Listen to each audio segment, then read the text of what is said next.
Yo, yo, yo, what is going on, YouTube? Thank you for joining us again on a Friday evening. My name is Zion Zenith. I'm here with my co-host Adam Costas. Mac, he's gonna join us when he can. His schedule got a bit busy. So that being said, we are gonna start the show, and then Mac, when you do get home, you can join us. But we're gonna throw our first up about homie Jeffy. You know what I'm saying? Always a co-host on this show, and his seat will never be forgotten. That being said, rest in peace, Jeffy. Always watching. The 4th of July, or the 4th of July, May 4th is tomorrow. But today is May 3rd. I don't know why I said that, but I did. But that being said, though, we have a lot to get to tonight, guys. We recapped the first round of the draft the last time you guys seen this, and a little bit of the playoffs. But on today's episode, we are going to recap the full rounds, all 6 picks, should I say, that the Giants has selected. And then we're gonna, obviously, we're gonna get into the WWE. What's up, Alex? Thank you so much for joining us this evening. A member of the Big Blue crew, Alex, Big Blue in the Bronx. Go check him out. Subscribe to his channel, please. That being said, we are going to get into a little bit of backlash. Probably start the show with that. Touch on the UFC 301, big weekend coming up in the world of combat sports. And then we're going to get into, obviously, NBA talk. We'll probably run that back. A lot of great stuff that's been going on in the NBA as we have the Cavaliers facing the Magic right now. Close game. We got 78-79, Magic leading by 1. That being said, though, we got Daniel in the house as well. What's up, Daniel? Thank you so much for joining us this evening. A lot to get to, and I guess we're gonna start with Backlash. Let's just get that out of the way. Adam, you're a resident WWE hardcore, should I say? I'm a casual myself. I will have to say there is 2 matches that is probably, I'm gonna watch Backlash for, and I do love the timing, being that it is in France, I believe it is in France, and it's right before UFC 301, so I get a chance to see it. But before I let you go, Adam, I do want to say thank you guys. My channel has recently just got into 500 subs. I really appreciate that, guys, and that's love. Congratulations. Thank you. Raphael actually pointed it out on our podcast the other day, and I didn't even notice until he pointed it out. And I just wanted to take this time to say thank you to the people that spend their time subscribing. I know that my work schedule, that's all going to get a whole lot better. I've been inconsistent and half-assed at this YouTube game, but I always try to come for you guys for Premium Take Fridays. And thank you guys so much for, coming. Pause. I'm not gonna say that. For showing up. What's up, no mess? That being said, Adam, what you think about Backlash? I think it's going to be a decent show. A really good show.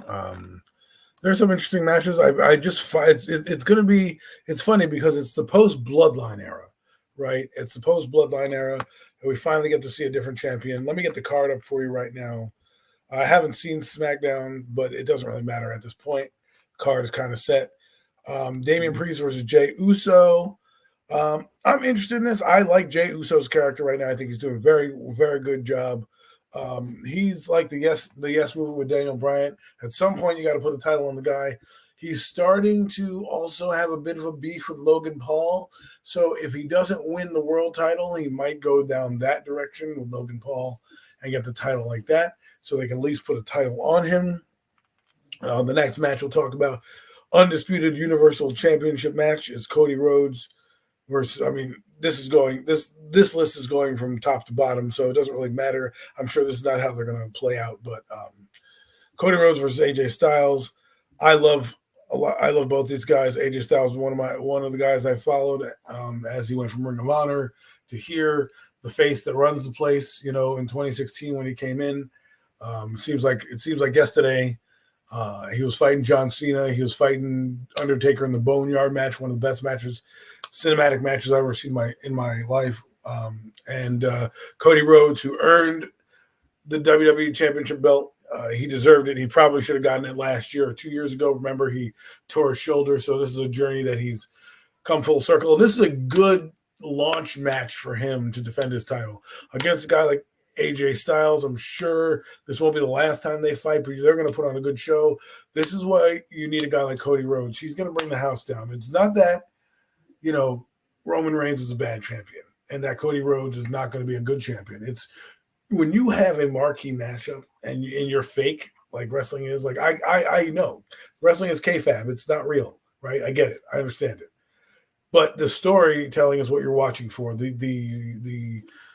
The artistry of it, the pageantry of it. That's why you're watching it. You're not necessarily sitting there saying, "Hey," I mean, why do you watch a boxing match? Most of it's fighting, right? But what do you got? You got in this corner, and they got the guys hyped up and all the hype. Deception in the house, right? You're trying to get the crowd involved in it. So I think this will be a good match. I think Cody Rhodes will win. I think he's going to have I wouldn't say a lengthy title run, but he's going to have a solid title run. Probably it's April now. I wouldn't be surprised if he has a title run till Royal Rumble. The guy I see losing the title early is Damian Priest, but not this match. Women's title, Bayley versus Tiffany Stratton versus Naomi. Bayley's going to win this match, but Tiffany Stratton is an up-and-comer. She's one I'm going to keep my eye on. Not only does she have the look, but she also can wrestle, which is great. Naomi, nice to meet you. You're good, but your time has passed. I think maybe one more title run for her at max, but not now. Bayley, again, Backlash. This is to set up more things right now. I'm sure you're going to get Bayley and Tiffany Stratton at the next tables, ladders, and chairs match, something like that, or Naomi might come in. So we'll see. I mean, I don't think Stratton's going to win right now, but her time is coming. But I'll take Bayley in this match. Tag team Kabuki Warriors, Asuka and Kairi Sane versus Bianca Belair and Jade Cargill. These two I love. I am in love with Jade Cargill. I think she reminds me of Storm. She's built for the wrestling ring. Absolute fantastic. Glamazon. Great. Bianca Belair, I kind of like this together because what you're going to do is eventually you're going to break this tag team up. And I think this is where Asuka and the Kabuki Warriors lose their titles to Bianca Belair and Jade Cargill, because eventually you want those two to clash at some point for some type of title, right? But right now they're pairing them up together. I wouldn't be surprised if they won to put a nice title on Jade Cargill, get her momentum going. Kevin Owens and Randy Orton versus the Bloodline. This should be a good match. Randy Orton and KO are basically, they have almost the same. Who the fudge is this guy? I'm sorry. He's new. You see, his name is. I'm sorry. Let me get his name for you. Tama Tonga. Yes, he's coming from. He's coming up from the Bullet Club. Is Tonga? He came over from NXT, AEW. He's part of that. Got you. That new bloodline, because since Roman Reigns is kind of out of the limelight and his story has kind of ended, you need somebody else to kind of carry the reins, no pun intended, so to speak. And he's that guy that's going to help. Eventually, it's going to break up all three of them because, the bloodline is Solo Sikoa needs to be his own man, right? And build his own legacy. Absolutely, I agree. So, I mean, they're going to keep this going for a while because these guys are strong. You want to kind of still keep the bloodline faction going. But I feel like at some point they're gonna fall apart, and these guys are gonna have to figure it out. They're not as strong as they were before, but I think if Randy Orton and KO win here, it'll kind of put them in a position that they, may be in the title picture. But that's Backlash. I don't spend too much more time on it. We'll see if that'll be the main event. We have no idea, but. Those are my picks. Those are kind of the things that we talk about. Not too much. It's just WWE, right? It's not a major event. It's a pay-per-view. You want to get it some burn because this is a new era. I guarantee it will be entertaining. That's for sure. Triple H has done a great job in ushering in this new era and kind of listening to his fan base, unlike a certain organization in another industry. But WWE is listening, and they hear, and they need to make a good product because AEW is right there. We haven't had this kind of war since the WCW versus WWF back in the day, Raw versus Nitro. So you really have to pick it up, and this is good. If you're a wrestling fan like me, this is the best time to be in it right now. We thought we hit our peak with the Attitude Era, but this era, whatever this era is going to be called, the trend. I don't know. They're calling it the Triple H era at the moment, and right. So we'll call it the Triple H era, which is kind of like the extension of the Attitude Era. So you're going to kind of see his influence, and then I guarantee you guys like you, Zion, are going to start to get a little bit more intrigued by it because. Well, I was just about to say I am a little bit a little bit more intrigued, being that this was for a long time. I mean, like Upsetting. I remember watching WWE when it was the Ruthless Aggression era with babyface John Cena, and Right. the WrestleManias he had back with JBL and them boys. You know what I'm saying? And it's kind of like Right. WrestleMania has been a lackluster, and then this year I had the most fun watching WrestleMania in a really long time. And yes, I'm happy to say that Triple H has kind of revived that company. And I don't want to get into anything deep here. Vince McMahon is out of the picture, and it is Triple H's Best thing that brand could have right happened now. for the business, for that company. Absolutely. TKO is literally as high as it ever been in market cap. This is not a stocks channel, but that being said, with the WWE and the UFC being at the biggest it's ever been, the time is now to capitalize on it. Me and Raphael Well, was just talking the other day about Monday Night Raw going to Netflix, and then eventually a lot of other people. Speaking of right. Raphael, there he is. That's crazy. Eventually the Netflix, UFC will Netflix knows that hopefully I'm go to broke, Netflix and right? So they're like, "Yo, get into live sports. Netflix knows you're broke when they ask you to go switch down 40%, reduce your rate, and take ads." They're like, "Oh, you only got the one account on the platinum package. You want some ads with your Netflix? It's only half the price." Go ahead. I want to point out something you said earlier that I want to touch on too before we move on, and I'll let you say one final thing. You said something that caught my eye. You said it's fake, and I know what you meant by that because you're a hardcore fan, and we both know it's predetermined and it's not fake, right? And that being said, it's like I look at it like I look at it like that. It's real to the point of their bodies. It's on the line every night. That canvas is rough as a motherfucker.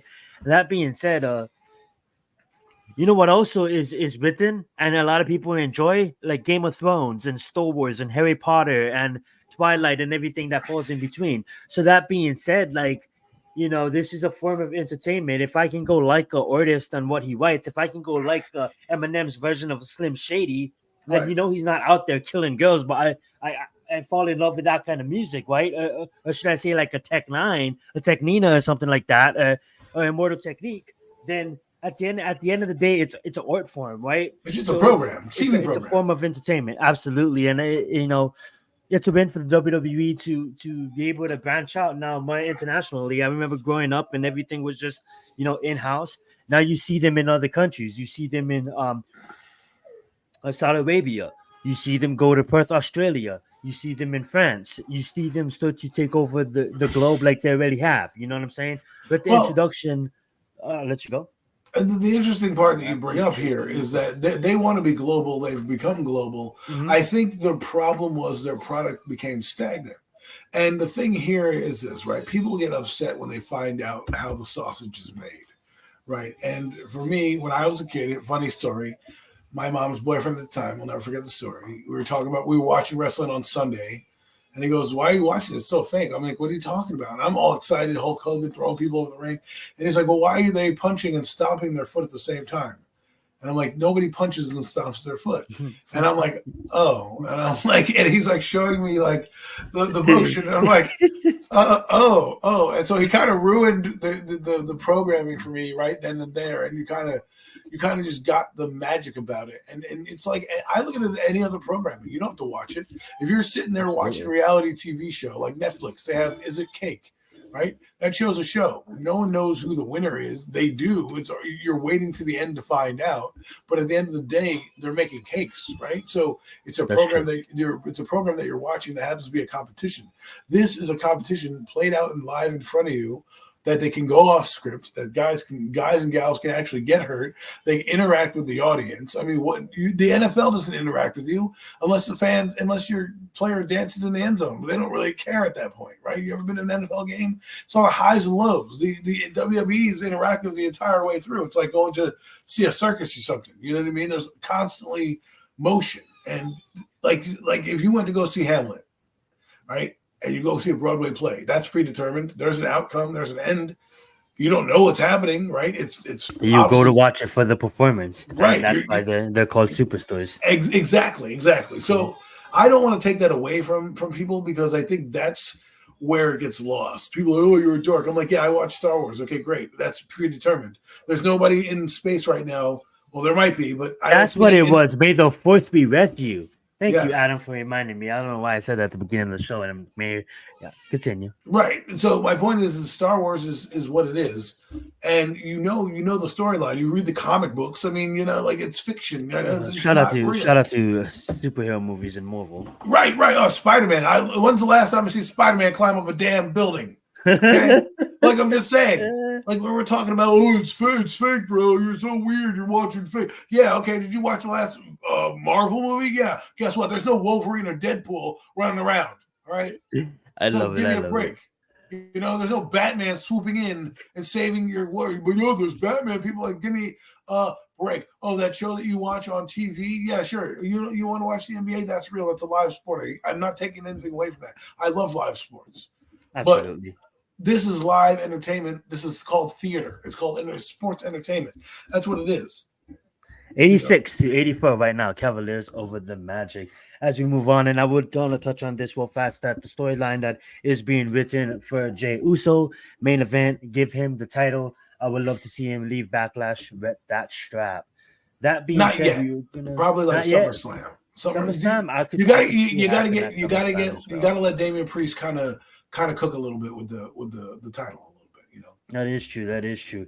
As we move on to another combat sport, that is the UFC, same day, a little bit later on in the night. I'm going to touch on it really fast if you guys want to. Twofer. Yeah, absolutely. You get a 2-for-1. If you guys want to make a little bit of a gamble, by all means purposes, I did not tell you to make this parlay. Is this by TKO? Like, is this like under that umbrella? Absolutely. This is the UFC. UFC and WWE is under one umbrella called TKO. Okay, wow. So look at that. You're lining your pockets left and right. Yeah, TKO has been winning, man. Look at that. They won with WrestleMania. They just won with 300. And, they keep it going with Backlash and 301. With that being said, though. Talk about conglomerate, Absolutely. We should line up and buy some TKO stock after this. No, I'm just joking. With that being said, guys, we have Michael Pereira and Vitor and Jonathan. If you guys want a 3-leg parlay, I would pair them 3 in it. That is a nice. Obviously you might not cash out, like, it might not be something you're gonna run to the bank with. But at the end of the day, it's big, it's fast, and it's the dogs, and they might make you sweat for it, but at the end of the day, they should be locks. They should be chalk. And that's how I'm going to put it. Now, me and Raphael did recap this fully on the Combat Club. But that being said, I do want to touch on Steve Ercik. The more I thought about it, at first leaning onto it because we did title it 301. I can't just, title it UFC and not have UFC being talked about. So I do want to touch on that a little bit. But as the more I thought about Alexander Pantoja being the more veteran of the sport, being in the UFC, basically clearing out his division. The only reason why he's fighting the number 10 opponent is because he cleared out his division. Now, he didn't clear out the division as champion. What he basically did was he fought these guys because he's been around for a long time and he's fought the who's who of the UFC. At first, I looked at Steve and I didn't want to lay money on Steve, being that, he's new. He's only been in the UFC in less than a year. He hasn't really fought anybody, not really high-level competition. You have one guy that's 27-5, and everybody knows we don't look at records when it comes to MMA.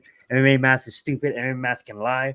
But when it comes down to it, if you do want to lay a gamble on Steve, I don't blame you. This guy might shock the world. We've seen it happen before with the up-and-comer. Maybe not to the extent of Steve, but we've seen it before with the up-and-comer like Chris Weidman versus Anderson Silva. We've seen it with a youngin with Kobe when Cody Garbrandt was really young. We've seen him come in and knock out, not even a knockout, but go toe-to-toe with Dominic Cruz and take the title away from him.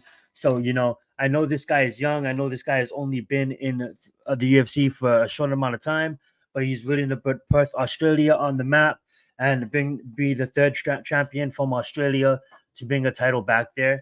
The reason why I would say lay money on Jose Aldo, and I'm gonna explain this 3-leg parlay if you guys want me to, and even if you guys want to add in Coro, you guys can add it in for more of a shamble.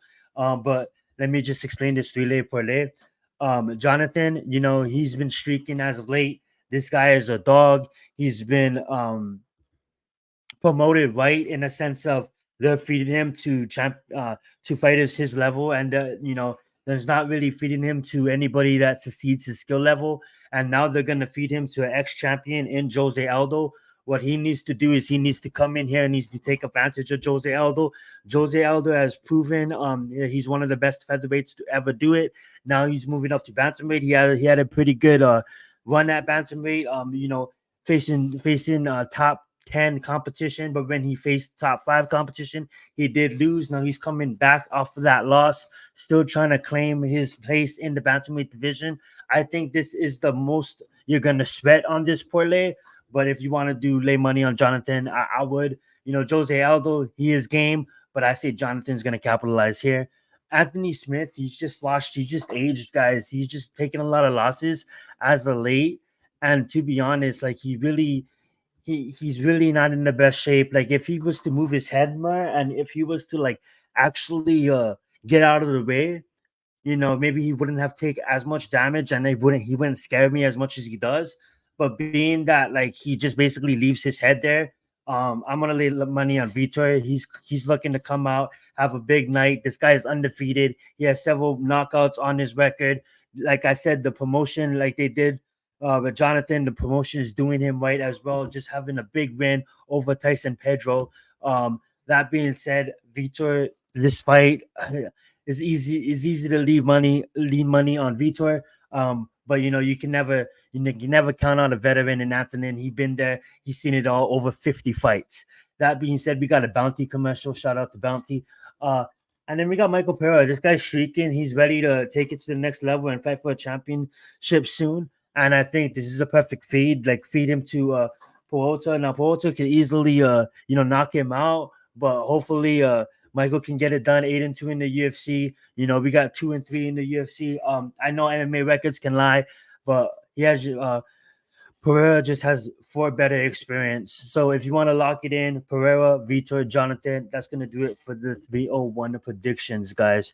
As we move on to our next topic, I think we talk UFC, we talk WWE, and I think we get into NBA playoffs because there's been a lot of good playoff games that's been going on lately, and obviously people have been swept, people have been eliminated, and let's get into it, Adam.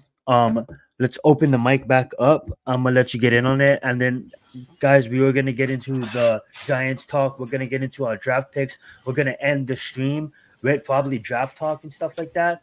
But as we pass it over to the NBA, I'm gonna let Adam. I'm gonna have him cover the playoff series that he's probably been watching the closest, and then we'll get the graphics up, and then he can cover the other ones as well. But Adam, let's touch on Denver Nuggets versus the Los Angeles Lakers first. Oh my word! Let me tell you something, okay? That series was pretty good, and I told you that Denver would smack them in the mouth. I told you that. I said they would. Okay, they didn't sweep them, obviously, but they eliminated them, and they did it in a timely fashion. Okay, and why? I'll tell you why. Because they are who they are. They are the defending champion. And the thing about the Lakers is, I watched a lot of their games. As the series went on, and I remember in this game at some point I knew it was almost. I didn't know it was over, but you knew it was going to be a long night for the Lakers, and they battled back. LeBron and the boys. They battled back, but at the end, two men.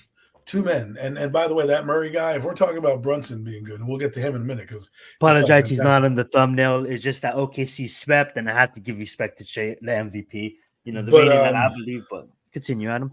The point is that Jokic and Murray took over the game in the final 2 minutes of the game, and they really showed why they were the champions. And the part that irks me is like you got Anthony Davis, that big dude is injured. He's sitting on the bench. He's not doing nothing. He didn't do nothing. You know what I mean? Like, that big-ass dude, Anthony Davis, should have been dominating, and he didn't. Listen, they were kind of sleepwalking through the series, Denver, right? But when they woke up in a big way. And that's what the champion is. Sometimes it happens, and I'll tell you why it happens like that. Because you've played over 120 games of basketball 2 years in a row. Last year, you ended your season in June. You started back up your season in October, right? And now here you are again in late April, early May. And so people are getting tired, right? Yeah, Michael Porter Jr. was good. He hit threes. You know, they all played. Murray down the stretch was phenomenal. Absolutely phenomenal. What do you mean I wasn't watching that series? You say bullshit. Adam wasn't watching shit. No, he was. Murray hit that game winner, man. Texting me. He was texting me when him and Murray went off. Gordon had a good game there too. AD was extremely frustrating to watch. The thing is, like, 1 minute he'll have a game, and then the next minute he wasn't. Like, he should be unguardable. Because to me, he's the reason you brought him over here for championships, big moments like this. And I just feel like he didn't have it. And LeBron looks gassed, man. I'm just saying, 40 years old, he's not the same LeBron. I'm not saying, you know, bash him, put him in the glue factory, all that stuff. I'm not. You know, and I don't know what his tenure here with the Lakers is. I know his son might be coming out in the NBA draft sometimes. But you know, for me, this is the end of an era. It could be the end of an era. Okay. You know, definitely. Can I just interrupt real fast? Let's touch on it. You know what I'm saying? It's like, you know, it definitely is. You know, for a while now, the NBA has been dominated by Giannis, by Jokic this past couple of seasons, by Lukas, you know, of the world and stuff like that. And then you got your young bucks with you know, with Ant, with Tyrese coming up. You know what I'm saying? And then with Pablo even on the Magic, you know what I'm saying? There's so much youngness in the NBA. But when you think of LeBron, right, and you think of what the Lakers done for, you know, for him as a player, with him and Anthony Davis, right? And it's not necessarily what the Lakers has done for him as a player that came out wrong. What I'm basically saying is, like, you surround LeBron with Anthony Davis.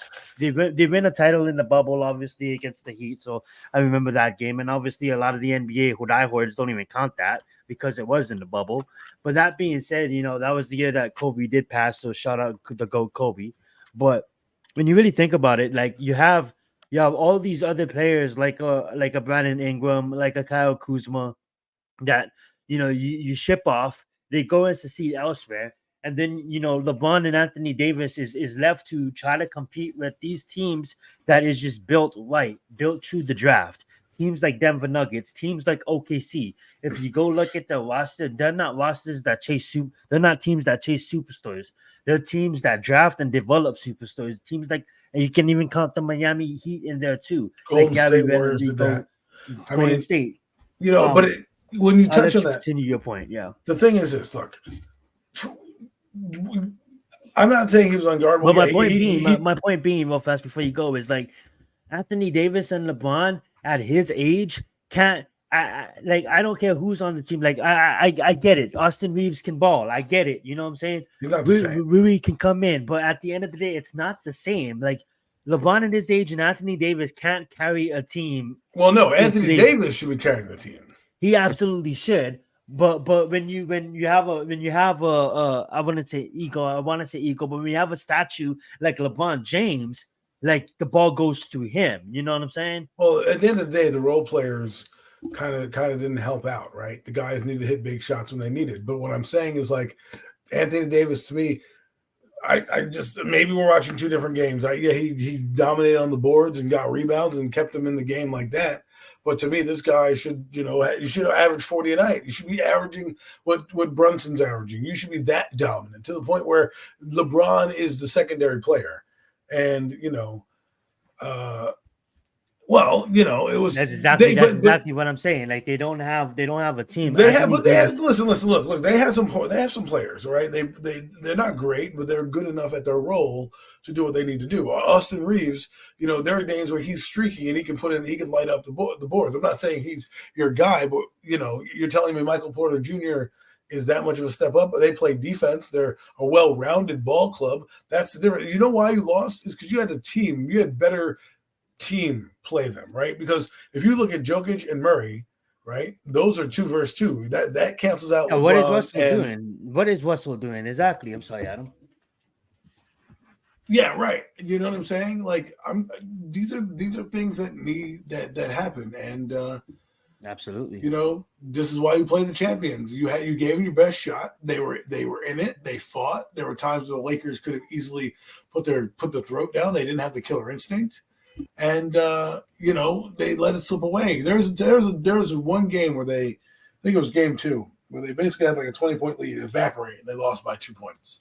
Like, you know, like how do you come back from that? Like that, I think that's what broke the series back right there, is where they couldn't hold them in game 2, and that was the series. Once they went down 2-0, you knew good night the lights. It was going to be a long night for a long series for the Lakers, and we'll find out what happens. Listen, no Mets, no Jets.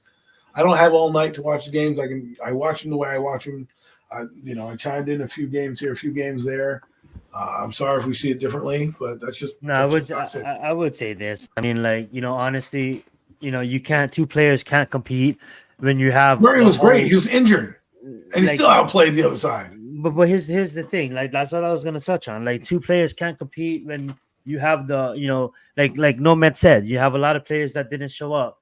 But at the end of the day, you know, you gotta, you know, I've seen Anthony Davis over the last years, you know, kind of like take the time to kind of like look around, look at his wrist when he gets hurt, look at his shoulder. You know, when Jimmy Butler locks in to the playoffs, even though he didn't play in these playoffs, he was in the playing game.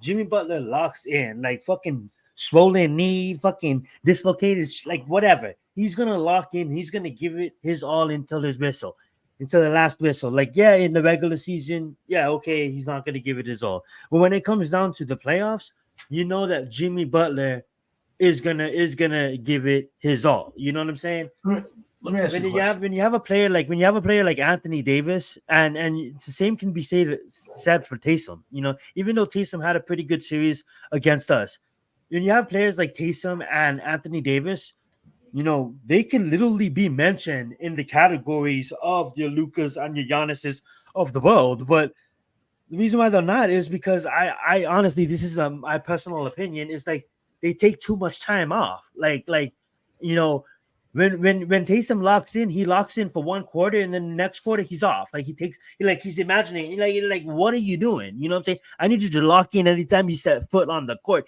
Every time Lucas steps on that basketball court, every time Giannis steps on that basketball court, they're locked in. Well, they're also a little younger. But here's the thing, too. We talk about this Laker team, but who did LeBron have with Kyrie Irving in that Cavalier team? You know what I mean? You don't have shots. This. I do like that. Yes. You don't have this. LeBron James is not the guy he was. Anthony Davis either needs to be the guy, or he needs to be the number 2. If he's the number 1, this is what you're getting. I mean, that guy should be dominating the series to me. You know, listen, those big moments are big moments. You know, I mean, I say Marcus Porter Jr. and Aaron Gordon, all 3 of them. They play defense. That's another thing I love about Denver. They had great times in the series. We will have to take time to touch on this too. You know, Shai Gilgeous-Alexander, absolutely the team that did, not only him. I mean, like this whole team, Chat with Gritty, you know, like with Williams, with Jaden Williams, like everybody, the bench, like, dude, they're ready to show up and play. And I get it, guys. The Pelicans are without Zion, but even with Zion on the court, I mean, like the OKC is looking at one thing. They're looking at a championship.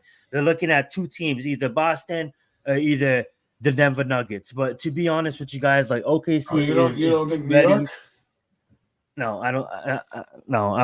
I think New York is gonna lose stream. I think they're a great team. Don't get me wrong, but I mean, like they can shock it. I have them going at Boston. I have them making it against Boston. But Boston will probably represent. And I'm sorry, New York fans, Knicks fans, get after me, get on me all you guys want. But I'm gonna tell you this one time, like they're playing long fucking minutes, guys, long minutes. And at the end of the day, like sometimes it does wear you out. I agree. That's gonna wear you out when you like even if you guys take it 7 games, I don't think you guys can take it 7 games against Boston. That's gonna exhaust you guys. Well, Boston can score threes like like Jalen Brunson, he's gonna have to be perfect to beat Boston, and Court's gonna have to play out of his mind as well. OG Ginobili's gonna have to play out of his mind as well. Let me say this: the Knicks can, if they can keep up the energy of being a bully ball team, they will be able to beat Boston because Boston doesn't like physicality. And the problem with Boston is that if they get in their heads, right, they're in their own heads about themselves, they will fold, right? If those two scorers, Tatum and Brown, aren't having good games and you're in their heads and you're scoring blow for blow for them, they could lose. They could lose. So don't count out the Knicks. They play with a lot of hustle, man. That Hardestein kid, that Isaiah, they definitely play with a lot of hustle. But I will say this, honestly, I look at the 76ers and they really took the Knicks down to the wire. Tibbs a good coach. They shouldn't even have been there. You know what I'm saying? And yes, the 76ers are a good team, but you got to understand too that Harris played like shit. I was gonna say Khabib. Embiid, I was like, what happened to him? Off of an injury. Embiid was coming off of the injury, and they literally could have tied the series 3-3. But at the end of the day, the Pacers are going to be a tough out for the Knicks. Before we even talk about the Knicks and Boston's, I want to see them get past the Pacers, and Tyrese handled the Bucks with the boys on an injured back. I get it. There was without Giannis, and I get it. There was without Damian Lillard. But at the end of the day, they still had Portis. They still had Middleton. They still had a lot of veterans that came in and shot threes. You know what I'm saying? So when you look at the Knicks versus the Pacers, they could get past the Pacers, but it shouldn't be it shouldn't be that easy. You know what I'm saying? When they struggled against the 76ers. I said that struggled. It should have been more easier for them. They're playing long minutes. Well, I'll tell you what. You're gonna bring that energy to Boston. That literally like the Golden State Warriors, because I witnessed it. Trust me, I witnessed it. You literally put up 9 points in a matter of 10 fucking seconds. Well, I'll say this: Brunson is the X factor here because he is playing out of his mind. And sometimes in basketball, funny things happen. If you get a guard like Brunson who can both distribute, play defense, and score points, it changes the whole dynamic. And let me put it this way. Brunson in the playoffs and Brunson overall as a competitor, I would compare to a Jimmy Butler type. All right. Brunson is gonna go out there, and that's why I love watching Brunson play. That's why Knicks love Brunson. Knicks fans love Brunson. I know they wasn't too happy when he signed. But now they got to know the player, you know what I'm saying?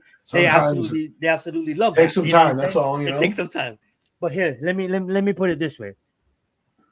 It took Jimmy Butler, and I get it, we was without Tyler Herro, but it took Jimmy Butler and the boys last season a tough out to even get over Boston. And that was a Boston that ain't the Boston of this year.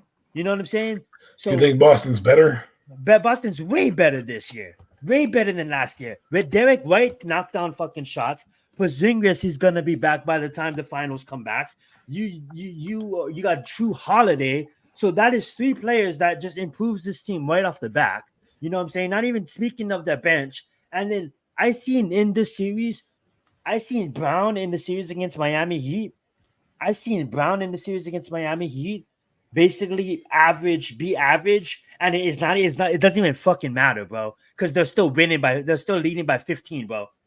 Brown is missing shots. Tatum is taking the quarter off, and it doesn't even matter, bro. Because and this is the Miami Heat team, mind you, that was bringing the energy, regardless if you had 2 starters in Rozier and Jimmy Butler out. This is a Miami team that was fighting for everything, and it's gonna take I'm not saying the Knicks can't. I'm not saying they can't, but it's gonna take an absolutely awesome performance. And guess what's waiting for them on the other side?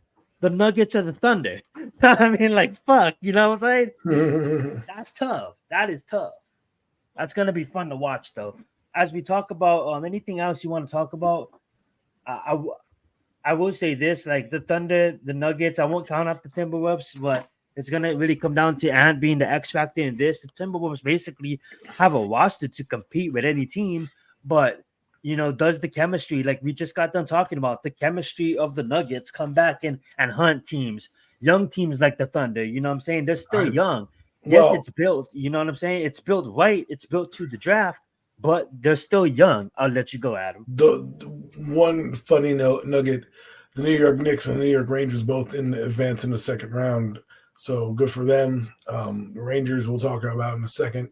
But we lost 75% of our audience once I started shedding on the Knicks against Boston. I just want to point that out. But OKC is a team I feel is going to play with their hair on fire. They have nothing to lose. They're not supposed to be here. They're a young team. They dominated through the NBA season, right, to earn the number one seed. And what will come down to it is experience. Now, what beats experience is just not caring. Right, just do it. Go past that and be loud. Like if I'm a Knicks fan, I'm loud. I'm fucking screaming. Like, well, '94, both the Rangers and the Knicks ended up in the finals, where the Rangers end up winning the Stanley Cup. So yeah, you deserve to say, look at your team, the New York Giants. Look at our team. Obviously, I'm a man. Let's go Rangers. Beating the undefeated Patriots. So as Knicks fans, you should. The way you guys' team been playing this season. Well, that's a little different. You should. The Knicks are number 2 seed. I mean, it's not like they're the 8th seed making. But that's what I'm saying. Like the number 2 for a reason. They've been playing great basketball. So don't let a figure like me. Like you guys should be loud and you guys should say you can win it all and fuck Boston. What year were you born, Zion? I was born in 1993. All right, so you were 1 when this was all going on. So, yes, sir. The city. I was born at the golden era of hip hop. The metropolitan area of New York City in '93 and '94, and that mid '90s was something to behold because you had Jordan coming off his thing, and then the Rangers go, the Knicks are in the finals. It was something different, right? Because Jordan had just left. And they were there, and they could do it. So it's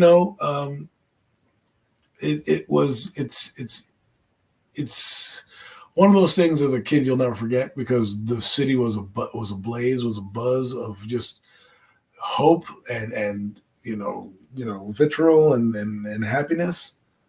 And then the Rangers winning. I mean, they hadn't won. They're one of the flagship franchises, winning the Stanley Cup, and they haven't won one since. And I don't want to jinx them. I don't want to say anything too much because I'm afraid to say anything. I don't even want to comment on their game because I don't want them to somehow not make it. But let the magic happen, and I'm excited for both of them. I mean, I can't say I'm a Knicks fan anymore. I was when I was a kid. So in '94, yes, I followed them because they were in the New York area. I was a Bulls fan.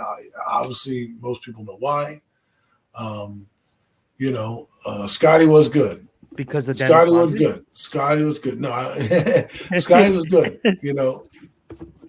Listen, Scotty is one of the best defensive players of all time. Michael Jordan, the debate is out. Listen, when Magic Johnson and Larry Bird say you're the greatest, you got to listen to 2 of the best to ever do it. So, but like I said, and that's the year that Scottie Pippen shaved his head bald. That's kind of funny too. But again, I was a young kid. Jordan had just left. The Knicks were the happening thing. The Bulls, they still had that team. They still were fighting. They still were had Phil Jackson trying to win championships, and the Knicks ended up playing. I think they ended up playing the Rockets. I think they played the Rockets twice, if I'm not mistaken, back-to-back years. Actually, no. Yes? No. Maybe it was 1 year. No, it was 1 year was the Magic, and then the next year was, I think, the Rockets. One of those 2 teams.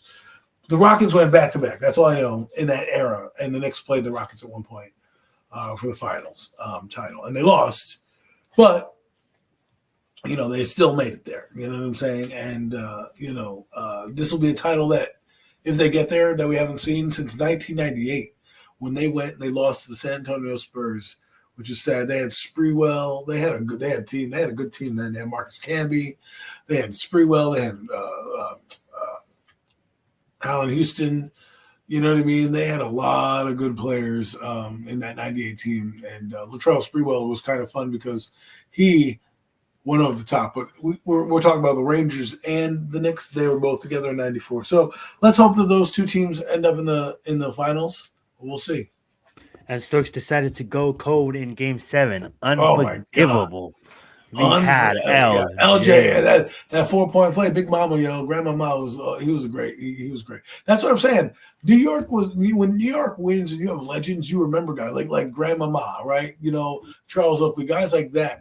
You remember. They may not be household names, but you remember them because they won championships.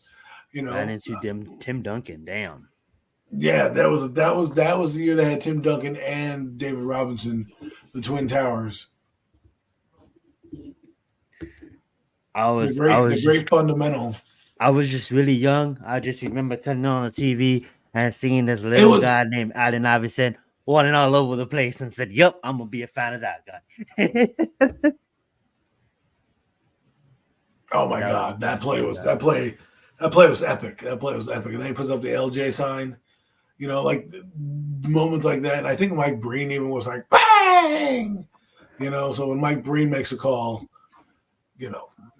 it's epic. There's certain basketball guys like Marv Albert back in the day, spectacular moment. And now it's Mike Breen. If you get the bang from Mike Breen, then he's feeling it. He's feeling the broadcast. So absolutely. Alrighty, guys. As we move on, we're gonna touch on. I say we touch on the Giants draft picks. I know you guys touched on it on NFC East roundup. Not roundup. I'm sorry. Yeah. Yes, that's right. That's right. I'm sorry. That being said, though, we are gonna touch on it. I say, you know what? We do it a little bit different. We'll go bottom up. You know what I'm saying? We'll build up the expectations, and then we touched on Malik Nabers and our thoughts on him. Yes, it was. So let's go bottom up because I can't wait to talk about Darius Mursal because he is from my state. You know what I'm saying? The state of Hawaii, and from my island, actually, the island of Oahu. Now a lot of people, Adam is probably seeing what? I wanna touch on this kid. Okay, there's three schools. There's three schools as of late, and in high school, that is, and that is I'm seething. Yeah, that is like St. Louis. That's where Tua went. That's where Marcus Mariota went. There's a team like Kahuku. That they're on national schedule. Like Kahuku, they're out there playing like Murder Day. They're playing like Bishop Gorman from Las Vegas. They're out there on national schedules. And then there's Mililani, and there is Masao went to Mililani. One of the top colleges, one of the top high schools. We all don't, you know what I'm saying? One of the top high schools in Hawaii on the island of Oahu, and he had his time at the University of Hawaii for a little bit before transferring to UCLA. What I did like about this kid is literally, he comes in, he literally can go to work and compete for some time on the field immediately. What he did at UCLA, I mean, if you're a Giants fan, you obviously did your research. You knew that he led the team in tackles. You know what I'm saying? He's really good at, coming up and executing on the line of scrimmage and stopping the run. Obviously, he still has a lot of work to improve on, but every opportunity that he had, whether it be at Mililani High School, whether it be at the University of Hawaii, or whether it be at UCLA, he made the most of his opportunities. And I don't see that stopping in the NFL. I see this kid coming in and obviously going to work and competing, and he's gonna see the field. He's gonna see the field. Now, I don't know if he's gonna be a starter. He still has a lot of work to do, but I can see him playing. Obviously, special teams, and obviously getting a snap, getting a couple snaps here. So on Sundays as maybe a rotational player, but being picked in the 6th round, that is gonna take a lot. But like I said, he is a Polynesian. And I have to be biased when I talk about it because I'm Polynesian. So this kid gonna make the roster. It's gonna be all right. But I'm gonna let Adam touch on him a little bit more about non-biased. Well, I mean, his 6th round pick. So you're basically trying to get his traits. Hopefully, he'll get a shot at starting. It'll be funny. There's a guy who used to play on the Giants. I forget what his name was. He wore 48, and his hair was. He's coming out. I forget. Oh my God. It's gonna MacDaGiantsFan here. I'm sorry. It's gonna once it comes back to me, let me look it up. What number did you play? It's a number 48 for the Giants linebacker. Let's see. I can't look it up because my computer doesn't work.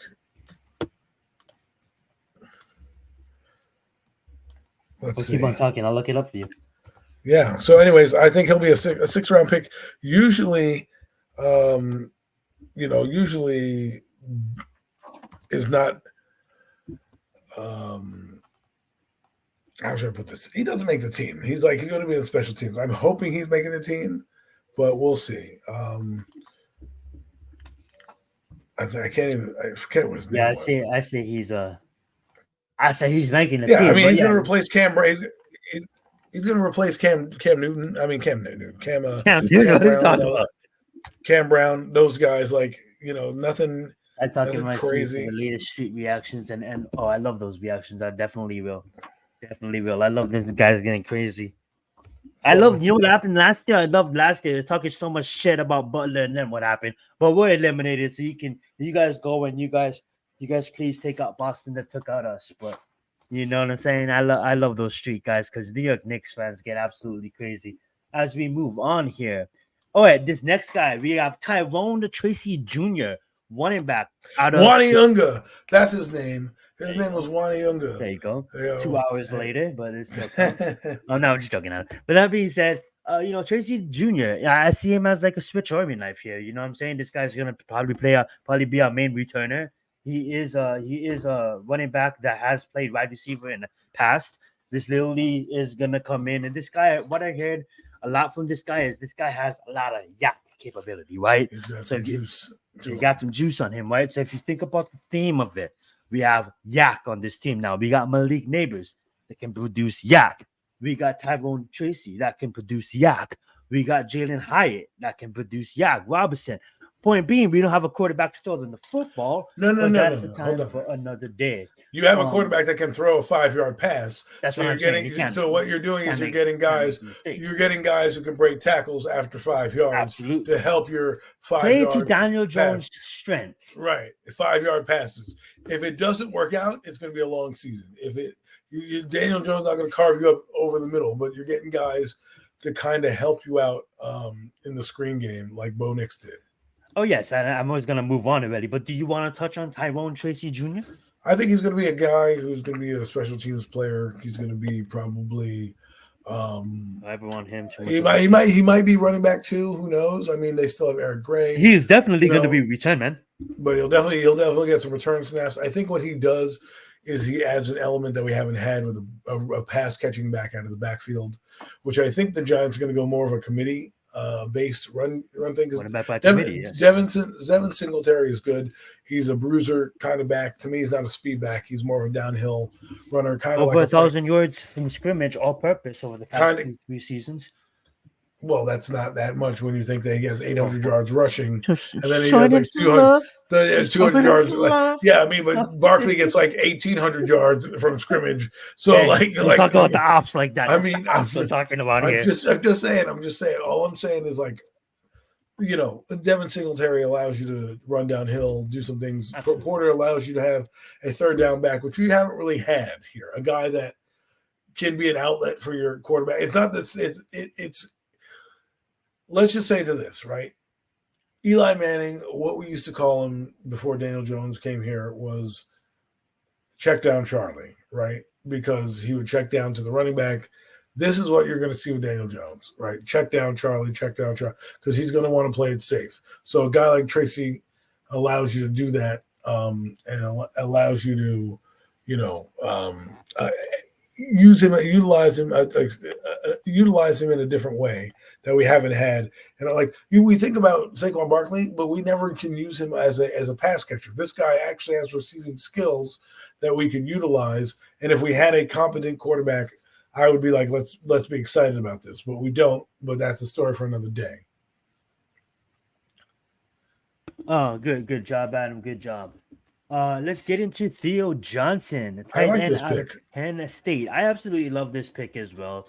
And I'm gonna let you go first on Tyrone and Tyrone. You're first on Theo, and why do you like Theo Well, Johnson as a pick? well, it's funny. I was watching the combine, didn't do any of my homework yet, and Theo Johnson pops up on the screen. And just like Daniel Bellinger, I called to the Giants. I said, hey, that guy would look good in the New York Giant uniform, and I kind of kept my eye on him as Penn State, a guy he can block, he can catch the ball in the backfield. A lot of people were comparing him to, I'm not saying he's going to have this career, but like Jimmy Graham, like he could develop into that kind of guy, where he has that athletic ability.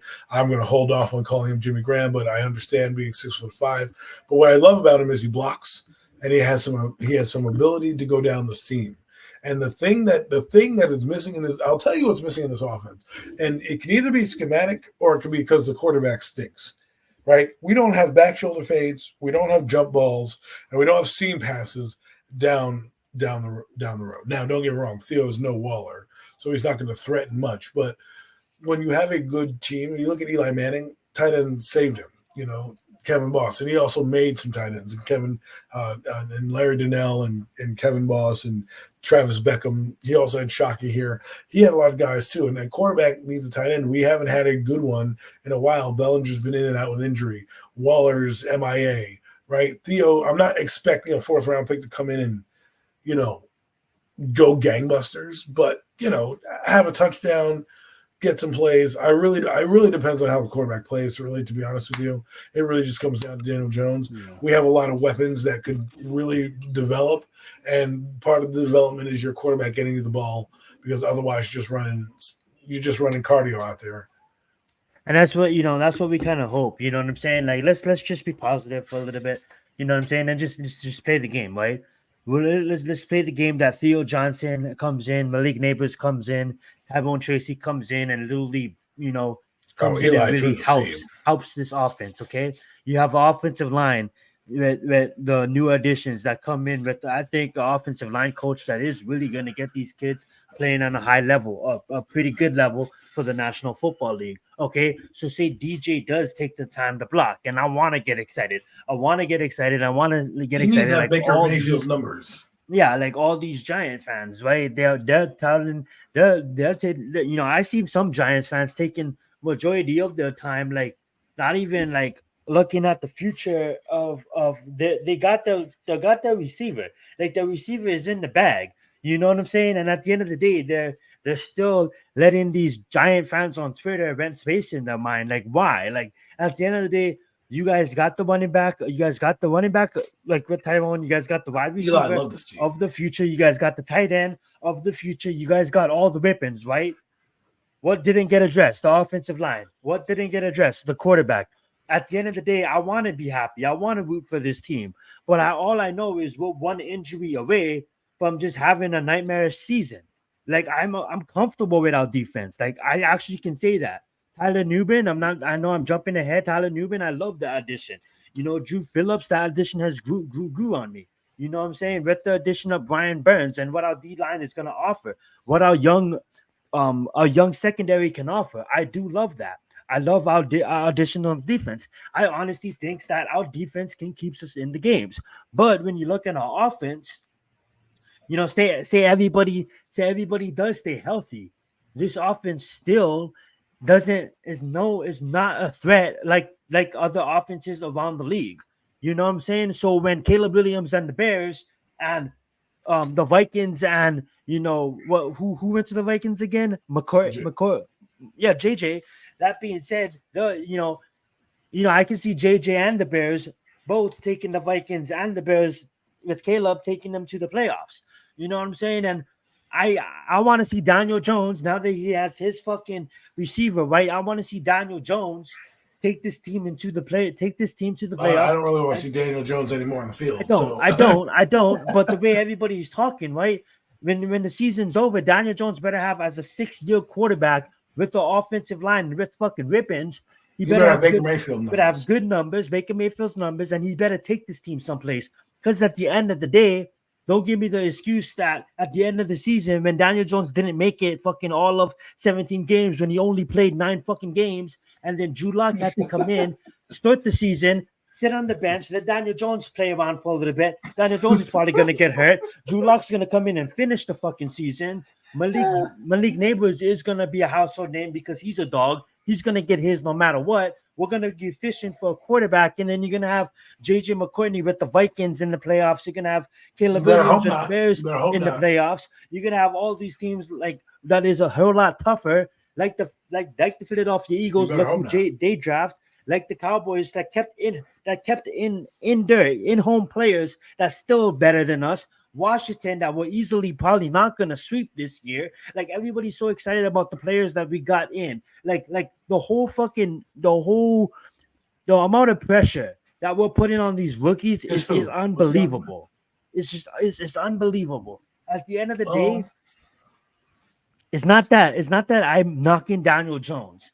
It's not that us who wanted a quarterback is knocking Daniel Jones. We just know what the outcome is. Well, you have to not extend a long-term success this season without one injury away from the season being over on offense. It's literally how it goes. You have to knock him because that's what critiquing is.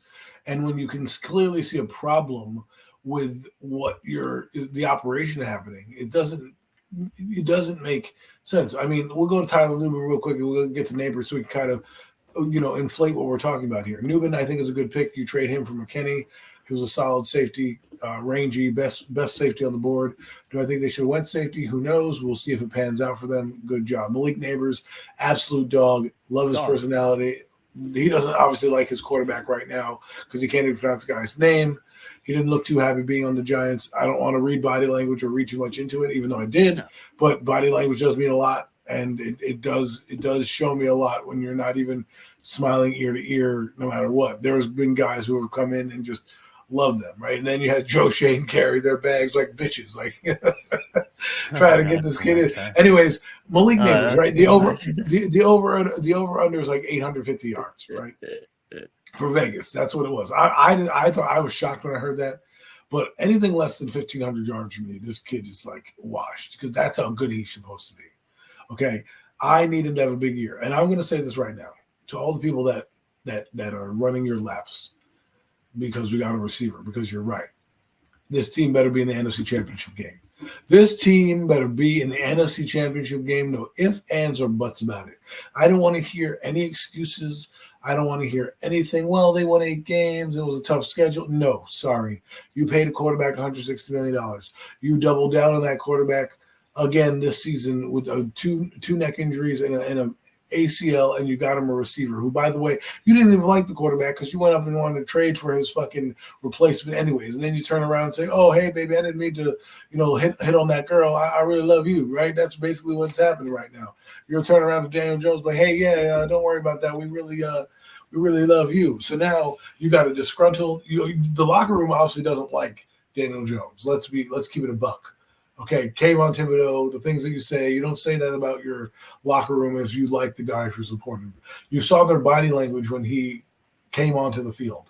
Okay, against the Dallas Cowboys, he got his head kicked in and nobody did anything. Against the Jets, Tyrod Taylor gets injured. Everybody's up in their grill, right? Everybody was up in their grill. So, it does matter. Momentum matters. And I don't know if, most likely not a playoff team. I mean, listen. That's what they're telling us, right? They're telling us that, like regardless of guiding a wide receiver for the future quarterback. Let's talk about the move right now. Why is that unrealistic? You pay $40 million to your quarterback. You bring in a defensive stud in Brian Burns. Exactly. You bring in an offensive line, and then you take a stud in a dog in Malik Nabers. Exactly. And you're telling me a 6th round pick, a quarterback. It's not you, Mets. I'm just saying. A 6-year quarterback can't go out there and compete with rookies. So you're saying Daniel Jones, not you, Mets. I'm just saying Daniel Jones can't go out there. Daniel Jones, the Giants should go out there and beat teams like the Bears and beat teams like the Vikings. Because you know why? The Bears, they're newly put together, and the Vikings, they're newly put together with the quarterback, and it should take chemistry. But guess what's not going to happen? The Giants are not going to go out there and beat teams like the Bears. They're not going to go out there and beat teams like the Falcons. They're not going to go out there and beat teams like the other team I just mentioned, not even Green Bay. That being said, like the illusion that Giants fans are selling other Giants fans that this team is just made because we got Malik Nabers, we got Theo Johnson, and we got the Tyrone, and we got Hyatt, and everything is just gonna be on point. I know we're not a playoff team. It's not gonna happen because of the fact that and that's what me and Adam is saying. Like the expectations with the 6-year quarterback should be high. But we know it's not going to happen because of the fact I'm not setting that bar low. Lie. I'm not setting that bar low. See, that's the difference. I understand that we're probably not going to be good, but that's not me. I don't want this. I don't want Daniel Jones here, but I'm going to set an expectation level that every Giant fan should have if you believe in this team, right? Yes, I have.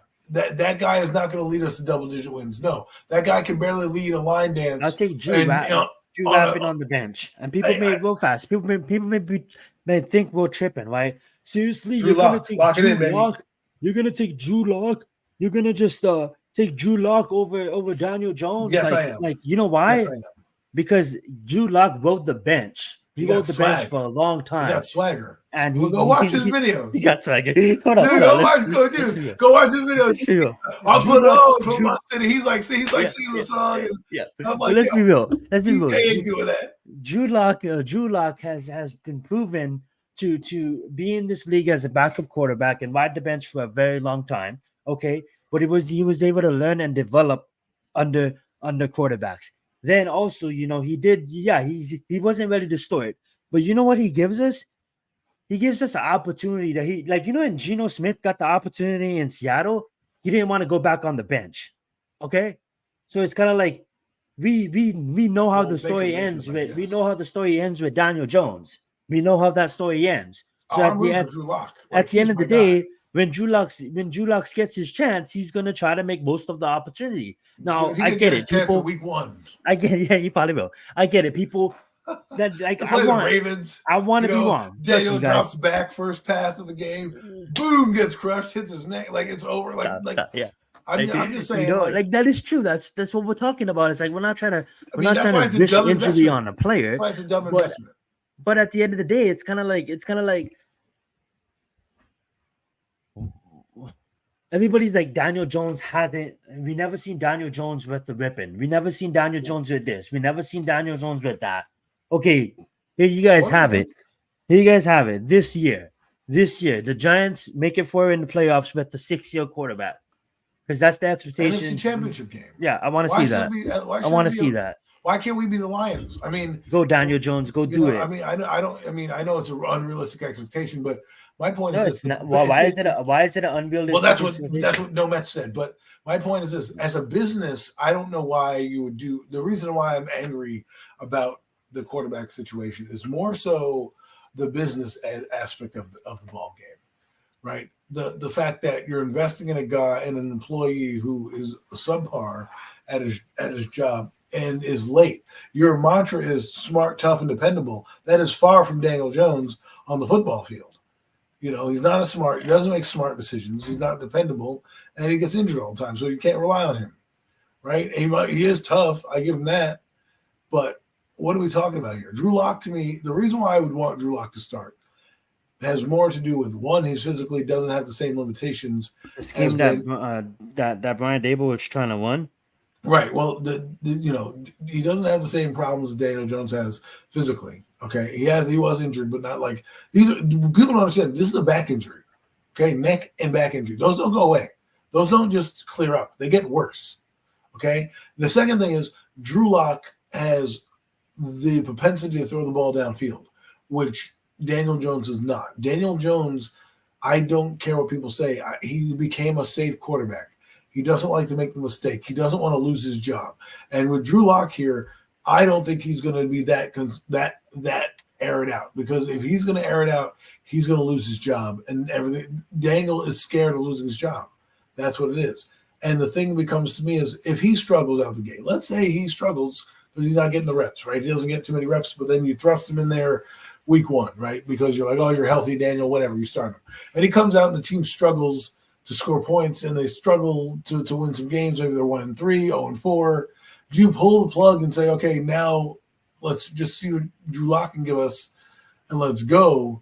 Because at some point you've got to understand. Like I'm not in the camp for fail for Arch Manning because I think that's a dumb idea business wise. I think that's a dumb idea with the Giants, anyways, because you don't know what that kid's going to do. He might transfer. He might get NIL money. Like just because his name is Manning doesn't mean he's going to be as good as Eli and or Peyton. That's like 2 to 3 years, also. You know what I'm saying? Right. Like, if you're looking at that, that's like he's And now finally you're getting talking his about agent story, so you have to wait 2 more years.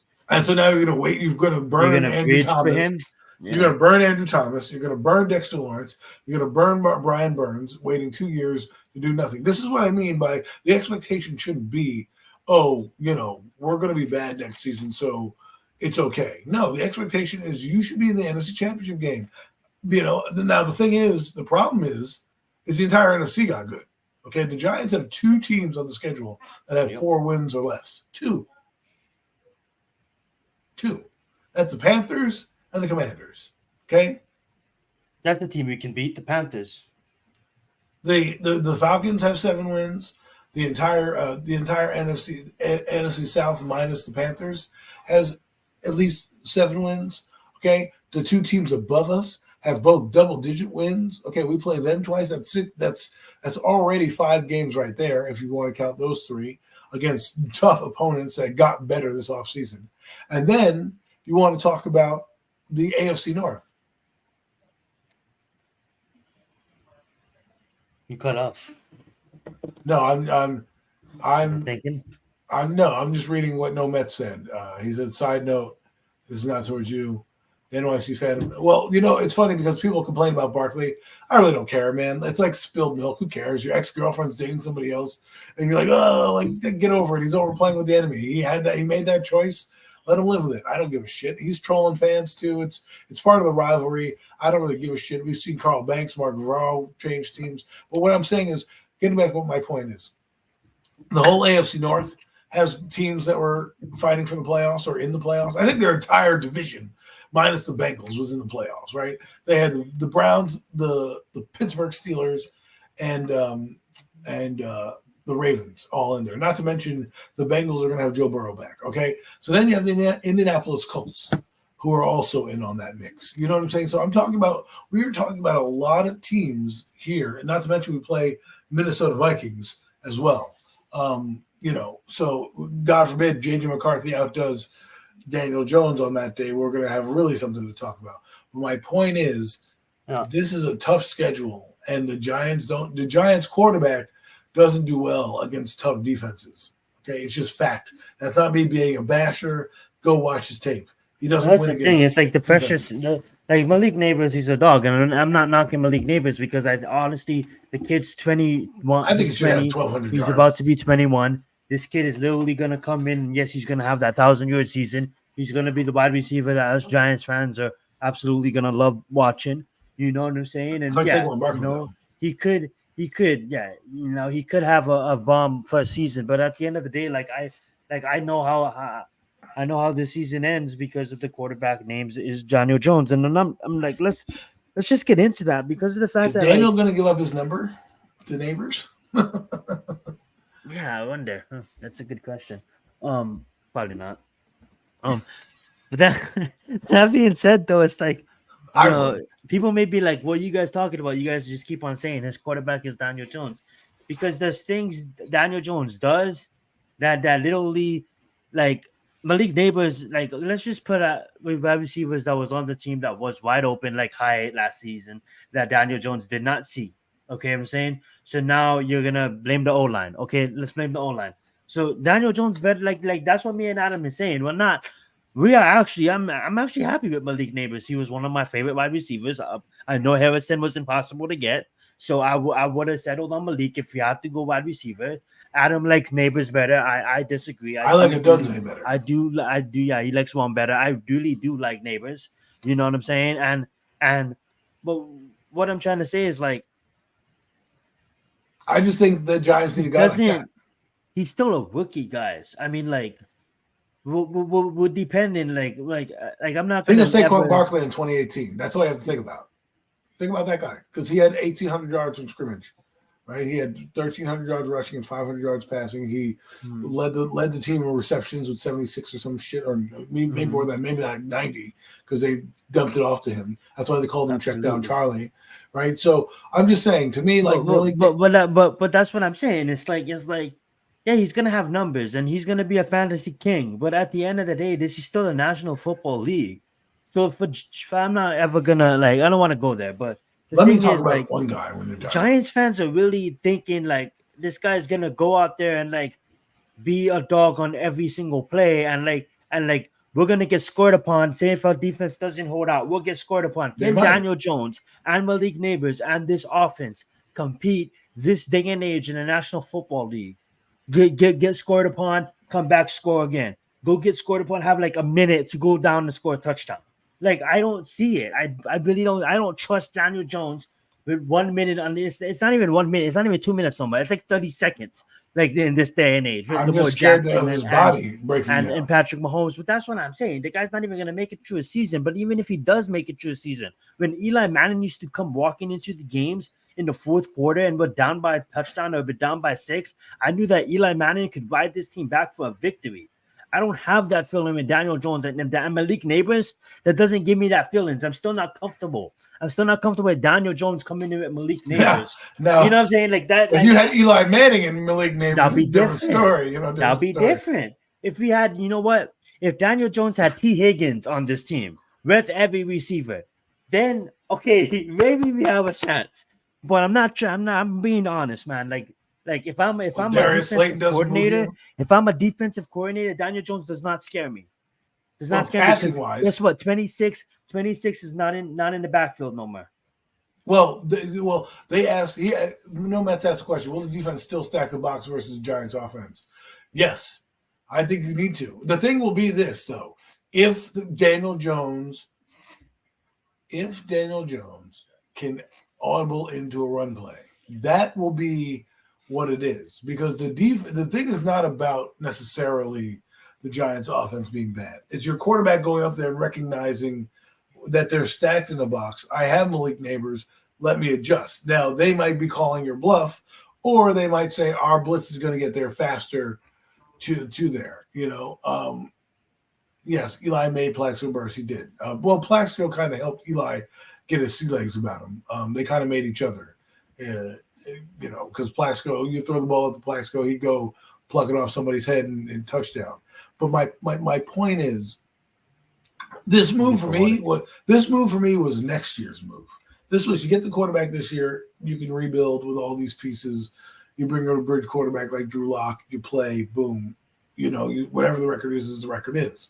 If it's going to be truly a competition, I want to see a competition. If Drew Lock is outplaying Daniel Jones in training camp, then start him. I don't want you to start him and Daniel, who doesn't get all the reps or is a little rusty because he hasn't played football in a while, with these receivers, is going to do it. And mind you, he's we have a lot of young guys. And let me get to a guy that needs to be talked about. There's a man on this team by the name number 86. He's holding out right now. And somebody decided to tell me that they want to pay him. And I think Joe Shane paying Darius Slayton is pretty dumb. For a guy that has 1 year left on his contract, never cracked the 1,000-yard mark, who's now probably going to be your fourth receiver when it's all said and done at the end of the year, because you have 3 guys, barring injury, who are investment. Darius Slayton now? I'm sorry, I just went to get some water. Yes. You draft Malik Nabers number 1, you draft Wando Robinson number 2, and you drafted Jalen Hyatt in the 3rd round. Okay, those 3 guys. You don't think those guys are going to need more playing time? So they're gonna lose reps to Darius fucking Slayton?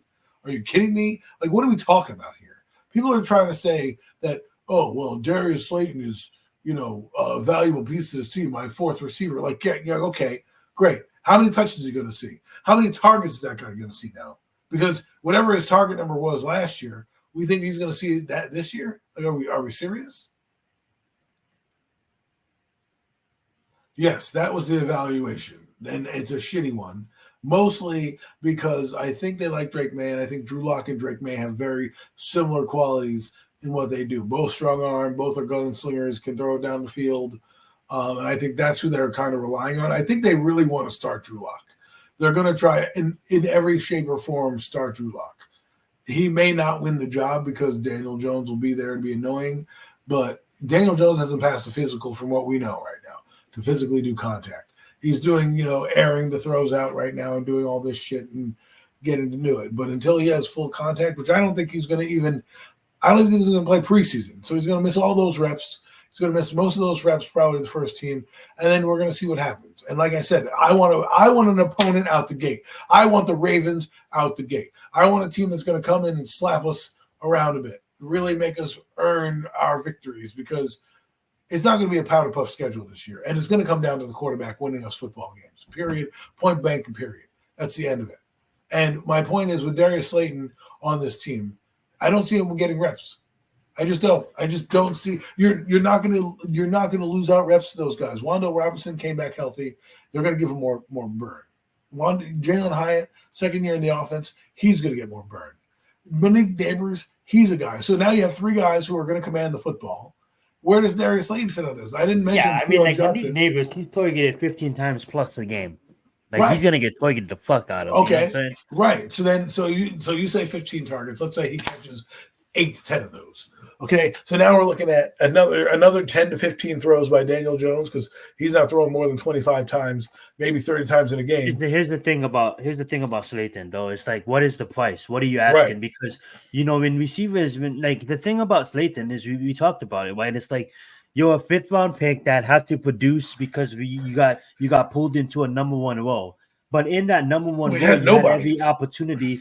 You had every opportunity to take advantage of it, and not once. And I know the 1,000 ain't be all end all. He averages 3 seasons, 750. But the average has shown consistency that he's a good receiver, but he's not meant to be that 1,000-yard consistency receiver. And obviously, we know now that we have a true X factor, a true dog in Malik Nabers. So how much are you demanding? Because at the point of the factor is you are not a he's already replaced number 1. You are already replaced. You are not, and I don't want to be mean here, but like, how much money are we looking to pay you here? And like, how much money do you want? Because I do believe that the injury history at wide receiver and our turf being the villain in a horror movie, I do want to know how much is he asking, because I do like Slayton. Well, he's already getting paid. Slayton. He's on the roster. He's on the roster. There you go. You're on the roster. So what is this holdout shit? Because at the end of the day, dude, like, you know what I was sick at? I was a big Oklahoma fan, and then when he came to the Giants, you know what I'm saying? He didn't. He should have held out.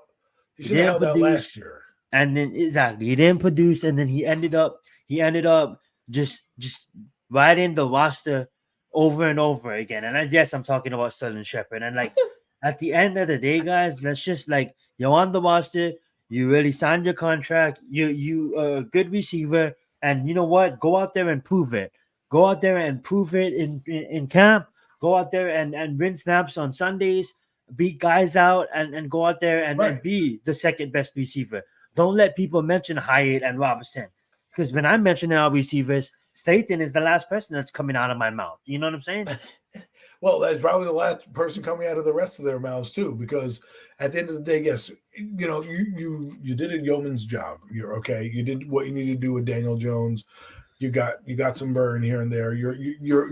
But if you watch, I want to see what Vice Beaton does too. Exactly. If you want to look at Darius Slayton, he's up and down. Right, there's times where he's missing in games, and then all of a sudden he'll show up, or he's missing for weeks, and then he'll show up. He's not a guy that I'm worried about. He's asking for money because he knows the time is up for him. That's why he's asking for money. If you want to ask for money, it was the time that you asked for money. You know what's so fucking crazy how bad this team is? It's like Darius Slayton is like your average Pittsburgh receiver, like your average receiver that's just buried on the depth chart on some other teams, that doesn't complain, that loves every snap that he gets. You know what I'm saying? You look around the league, and then you look at these. Odell Beckham Jr. is on Miami. Yeah, you look at exactly. OBJ just signed with Miami. You look at all these teams, and you go down the list, and then you look at the fourth receiver, and they'll be like, okay, that guy is a good comparison to Slayton. and that guy is happy with every single snap he gets. You know what I'm saying? So it's kind of like, what the fuck's going on here? Why is that team so bad? I mean, yeah, we're keeping guys who are not going to be a factor in last our time you made the fucking future. Bobo, bro. Right, It's not even that hard. But you just got paid. He just got paid. You just got paid. They signed him to a 2-year Well, you know why? deal. Because you've seen receivers like Amor St. Brown getting paid $32 million, and I agree. money, but there's a difference. I agree with both your points, Nomads, the drops and the quarterback play. I agree with that. However, right now it's a war of attrition, and you're at the bottom right now because 3 guys from this regime got drafted, all with premium selections. Okay, you are an afterthought. They also paid you last year. And what, am I going to pay you for 2 more years and then bring in another fucking receiver to kick your ass down the curb? And then you don't play special teams. So what are you useful for? I'm just saying, like, look, play out your contract and then negotiate for more money. That's what you do. You say, you know what? Fuck it. You're not going to pay me. I'm going to ball out right now. Daniel, let's go. Let's cook up in the lab because I'm going to fucking ball out. That's what you do. That's what I'm saying, though. Like, go beat out people like Hyatt. Go beat out people like Robinson. You know what I'm saying? Go live out your contract, and then that's what I mean. Exactly. You want to get paid? Show me. Because right now, to me, you're not going to be paid because if those you think Baker Mayfield and Geno Smith didn't go ball out and aren't happy with their new contracts? Like, what the fuck? Well, it's not even that. It's the fact that you got paid 2 years because of your efforts, right? We saw what you did in 2022. We're going to let you go. They gave him a 2-year deal after 2022. It played him okay, right? Now he has a contract this year. He's trying to hold out for more money. Bruh, we just drafted a guy in the top 6, the top 10. Your days are numbered on this team, homeboy. I hate to tell you that, but they are. Because that guy is going to eat up some of your targets. And so then what happens when you have to go? There's only a certain number of plays, and a certain amount of footballs that go around for the team. You got running plays, right? You got gadget plays. You got the 20-something pass plays that go on in the team. You got Theo Johnson's going to be there now. Dane Bellinger. You're going to have Singletary catching the ball out of the backfield. Probably that kid, the Tracy kid, catching the ball. You got Tracy Jr. You got Hyatt. You got Wando Robinson. You have Iceford Wheaton is going to probably get Nabers, snaps. right? Not you that much, but maybe some. You might even have McKenzie in there. Like, there's going to be so many guys rotating in and out that a 4th receiver, yes, good. I like to have you as a 4th receiver, but if you're going to go hold out, bro, I'm not worried about you. I can get you 3 touchdowns somewhere else. All right, bro? 3 touchdowns somewhere else. Yeah, like 700 yards doesn't mean nothing. How many games we win with this guy? Every time that guy's been on the field, we've been a loser. We haven't done anything. There's no coincidence that we haven't done anything. Now we want to promote this guy and keep. That's what I was tripping. It's like when when other teams have people that hold out. It's like big time players, right? Like players that fucking Chris Jones is holding out. Right. Chris Jones is holding out, and he's Barkley's holding out. Barkley is holding, and they're big time, and then you get the Giants are like Slayton is holding out. What the fuck is going on? What the fuck is dysfunctional organization? Wow, the first round pick doesn't know the name of the quarterback. The fourth receiver wants to hold out. I mean, what do we do? Half the fan base thinks we're going to be fucking shitty. You know what I mean? Like, this is it's like half the fan base thinks we're going to be shitty, and then half the fan base thinks we're going to make the playoffs. No. The other half of the fan base, like me, or at least maybe it's me, put high expectations on, knowing that they probably won't make it because in reality, somebody needs to get fired because of the stupidity to which it is. Like, the thing that I worry about the most, and I have a bad feeling we may be closer to this than I believe, is this team bottoms out. Now, if this team bottoms out, which I'm hoping they do, because that means they'll get a quarterback, but I don't see a lot of wins on here. You talk about a defense, right? Everyone talks about that. Wink Martindale's defense is good because it's opportunistic and it blitzed. They got turnovers. The Tennessee Titans defense was not necessarily a great turnover machine. They were middle of the road defense. They had one. I'm just happy we're not going to be blitzing as much. But right. They are decent. They were a decent red zone team. And they were okay on third. They were very good in the red zone, but everything else they were like mid on everything, right? Which is good. In the red zone, you don't want people to score. I think that's fine. Totally fine. But we don't have a guy next to Dexter Lawrence. People are going to run heavy on us. And I think you're going to see what happened last year, but I don't know if it's going to be as opportunistic because this guy likes to deal with the front four, which is fine. But that might mean we give up yards. So then what happens is you're bringing guys up, then you got receiver core all over the place. And we're going to have decent quarterbacks playing against us. It's not like we'll see Gardner Minshew's, but we're going to see Anthony Richardson. We're going to see J.J. McCarthy. We're going to see, Lamar Jackson. We're going to see Russell Wilson. We're going to see Joe Burrow. Honestly, dude, this is what's going to happen. I tell you how it's going to play out. And I'm not no genius, but here's the thing. You know what I'm saying? I say the team's healthy. Say the team's healthy the whole fucking season, all right? His exit plan is to play this year. Here's the thing, guys. The team's healthy the whole season. Daniel Jones is the starter the whole season. Our defense is out there. I see teams not being able to win on us. I see our one defense being really good. I see even our edge one defense being really good. Up the middle and the edges, I see us sealing that off. I see us over the top being our cornerbacks being able to even if playing press, being able to make it up with speed. I truly believe that teams are good teams and great and maybe great teams for sure, and maybe some good teams are going to be able to dink and dunk, but also pass over the middle on us and move the football. You're going to see 15 to 20-yard gains, and you're going to see them move the football up the field against this defense. This defense gets to the red zone, and that's where the gamble begins. That's what this defense has to show up in the red zone. Either we show up in the red zone or we don't show up in the red zone. That's what I think is going to happen. I can honestly see this defense giving up a lot of yards. The teams are like a team like Buffalo, or maybe even a team like the Chiefs is going to move the ball up and down on us. Up in Dallas, move the ball up and down on us. It's going to happen. We might get a few stops. We might get a big sack, maybe we might even get an interception here or there. But majority of our games with this defense is teams are going to move the ball on us, and we're going to hold up in the red zone. Then when it comes to offense, we are going to score touchdowns with Malik Nabers. We're going to score touchdowns with our tight ends. We're going to score touchdowns with our running back. But the question is, can we score enough touchdowns? Exactly. Can we go out there with an explosive offense like Atlanta Falcons? Do you think Daniel Jones throw 40 times a game? Yeah, exactly. Can Atlanta Falcons and the New York Giants? Atlanta Falcons will be able to go out there and keep on stacking points on the board. Keep on stacking points. Minnesota Vikings with a rookie quarterback will go out there, keep on stacking points. You bet you the Caleb Williams and the Bears fucking stacking points. The Caleb Williams is not gonna they're gonna talk Caleb Williams in some games if they are up. Hey, Caleb, we're up by 2 touchdowns. Fuck that. I'm throwing football. He's not gonna. He wants to throw. Caleb Williams wants to throw. He doesn't care.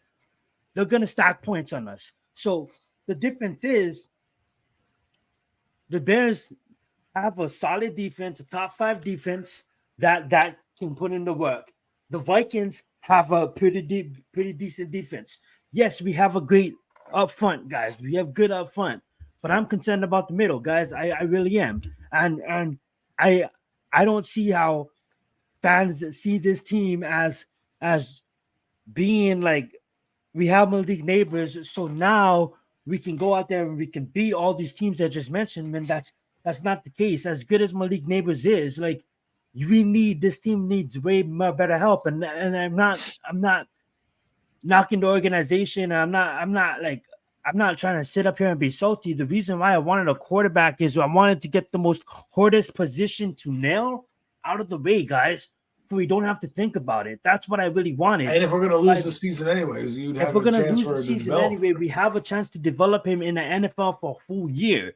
Then when you go into the offseason next year, we can take the stud of Ohio State or the stud from Ole Miss, or we can trade for Ayuk or trade for T. Higgins or pick up a CeeDee Lamb. I don't know if he's going to get paid by Dallas. But point being, it's now we put ourselves in the situation that we're going to go and we're going to say we compete, say we finish in the top 15th draft picks, and now we're going to go out there and, yes, I get it. There's going to be a lot of quarterbacks coming up. You know what I'm saying? The Georgia's quarterback. Carson Beck, I believe his name is. I could have that wrong. We have obviously Sanders and Quinn Ewers, which you had me talk about. We have Jalen Monroe out of Alabama. Let's see if he comes out. You know what I'm saying? We have a lot of and a lot of other quarterbacks I'm missing too. So right now, some of these quarterbacks are gonna have great seasons, and it is gonna be pretty good next year. Like better than I obviously thought it was at first. But then we have to compete. Like look how much it would have cost us from going from 6 to 3. Now what if we have to move up from fucking 17? What if we have to now move up from fucking 15? You know what I'm saying?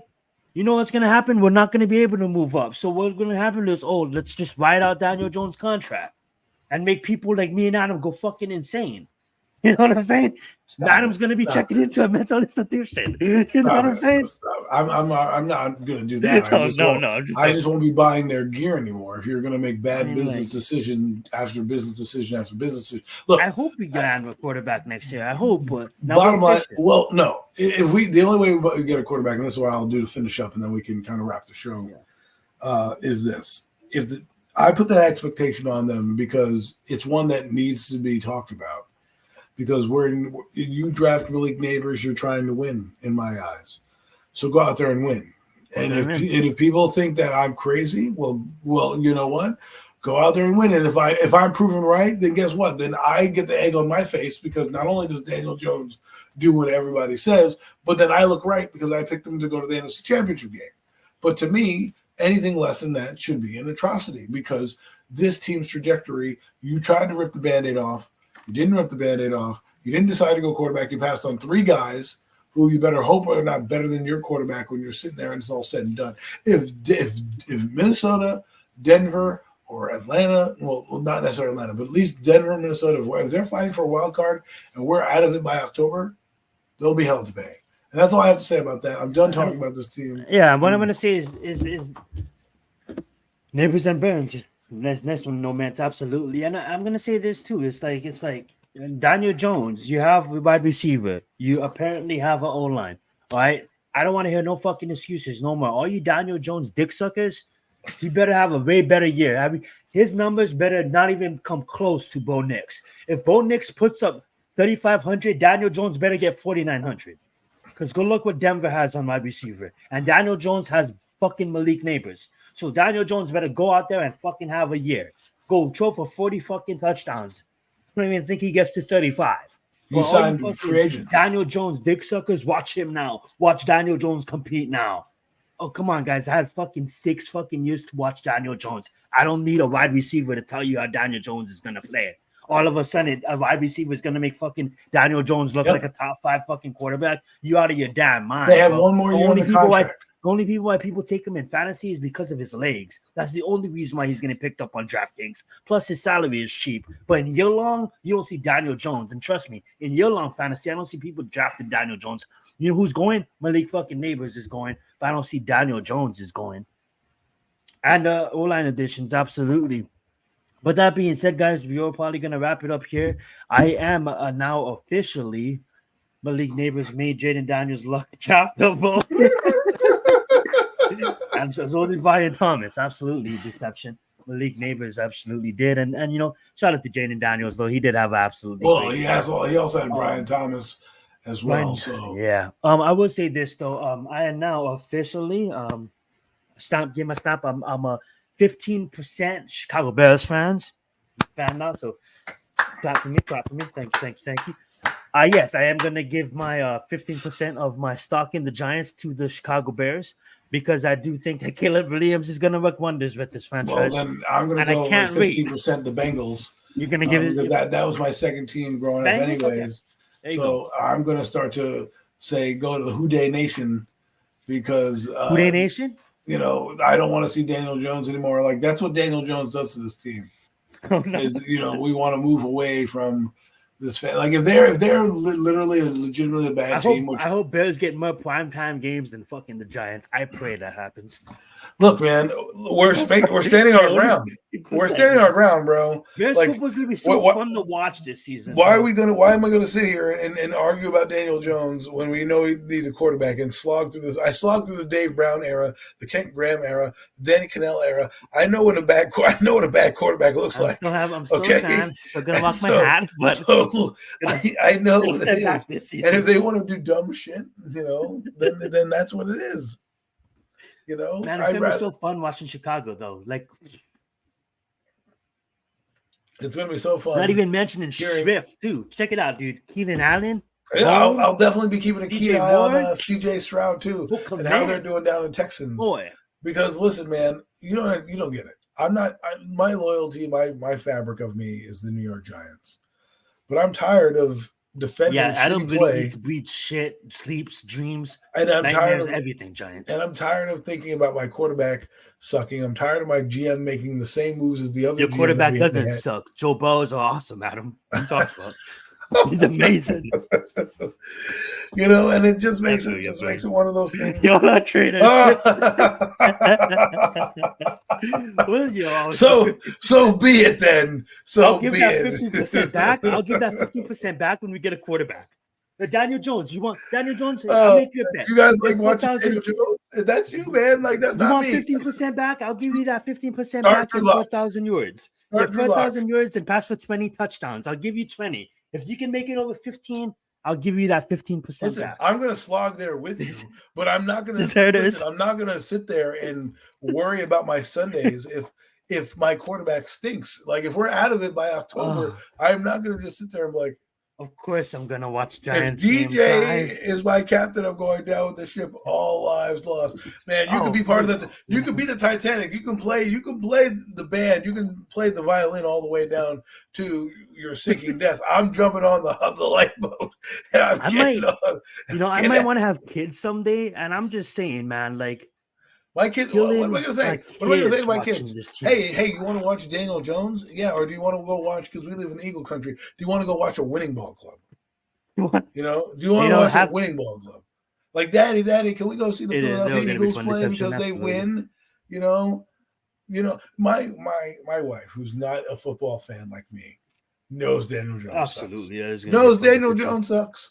She knows Daniel Jones is trash, and she hasn't watched football. Daniel Jones fucking did a video at a store. Remember, nobody even recognized him. Dude, he wasn't. They were like, are you Giant fans? They weren't even Giant fans. No, we're just having fun. We're just trolling you, Daniel. Man. But honestly, we're Giants fans to the bitter end. This team can go 0-17. I'll still be a fan. I'll still wake up. Yeah, they're 0-17 without Daniel Jones. You're damn right I'll be a fan. Giants for life, you know what I'm saying? But Bears Nation is coming alive a little bit too. I'm not rooting for Daniel Jones. I'm just letting everyone know. You got the Bengals to watch. I got the Bears to watch. We obviously want the Giants to succeed. Drew Lock, baby. But it's we're gonna lock it in. Obviously, lock it in, Drew Lock. You know what's gonna be tough though? What if the Giants and the Bears play at the same time? Fuck. And you're gonna have to put two TV screens, man. We lost to Daniel Jones. Oh man. Oh my God! I tell you, man, if they don't, oh God! I know. I honestly Vegas has us at like 5 wins, right? They had us at like over under 6 last year. They hit the nail on the head, right? Where they have us at 5 this year. I'm gonna take the under. On that note, I'm out, yo. I'm out. Oh yeah. I might have to see a doctor because I'm bleeding a blue baby. Yeah, absolutely. I'm just trolling, guys. If y'all don't know, I am a fan of SC. That is my college team. I am definitely gonna keep a close eye on Caleb Williams. Well, that's your Bear colors. It's a good look on your deception. But I would say this. I mean, like, call me biased, but dude, Caleb Williams is gonna duel with Patrick Mahomes. I mean, why not? We're gonna get that one day, and it's gonna be awesome. When are we gonna get there? Because right now I have to watch Daniel Jones, and people are getting mad that I want to go observe other good quarterbacks. Wait, hold on. Sorry, I say Caleb Williams wins more games than Daniel Jones this year. Oh, yeah, I do say that. I think if he does well, he'll win the Rookie of the Year. But we've gone off a tangent. We've had too much fun. That's the time of night it is. You like what I said there, right? Win more games than Daniel Jones. Because we don't know how much games Drew Lock is playing. I didn't say the Giants. I said Daniel Jones. How many games Drew Lock is playing? He's got to say. Drew, here's the funny part. Drew Lock has That's the light prediction. Drew Lock Nothing's bold about that one. Listen, I'll say this: all you Drew Lock fans out there, that's me. He has a $3 million, bonus in his contract. Exactly. So I want him to get his money. I'm a charitable person. I want Drew Lock to get his $3 million, to get an $8 million contract. Here we go, Drew Lock. He's my quarterback. I'll be rooting for him hard. If Daniel Jones sucks, I will be the first one to tell you, pull the plug and let's go. It's going to be a tough season. It's going to be one of those seasons where if we don't go out to a hot start, good night, the Lions. And I will enjoy other quarterbacks, people. You can't stop me. Well, we definitely have to beat our story from last year, and that is not that hard. We're at 0-40, week 1. So that being said, that's going to do it, guys. Throw your furs up for your man, Jeffrey.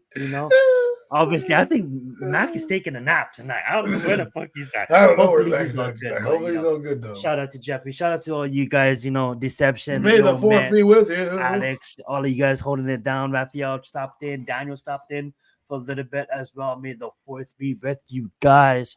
What is going on? I think we have a Disney Plus show coming up soon on the world of Star Wars, and then we have a new open world video game. So we'll see what happens. I don't know if you have any movie planning, but it's probably gonna be the next show might be Accolade, and that's gonna be post 200 years before it's gonna be before the Old Republic. Well, so absolutely. I just need the Darth Vader film to come out. That's all I need, and I'll be out. But anyways, listen, people, may the fourth be with you. 9 a.m. It's on like Donkey Kong, episode 1, Phantom Menace, College Boy. Let's get it. Trying to find our intro here, our outro. But yeah, guys, thank you guys so much for joining up. Blessed up. I'm on the intro because it's so awesome, and then I want the outro. But you guys have a good one. Let's get it.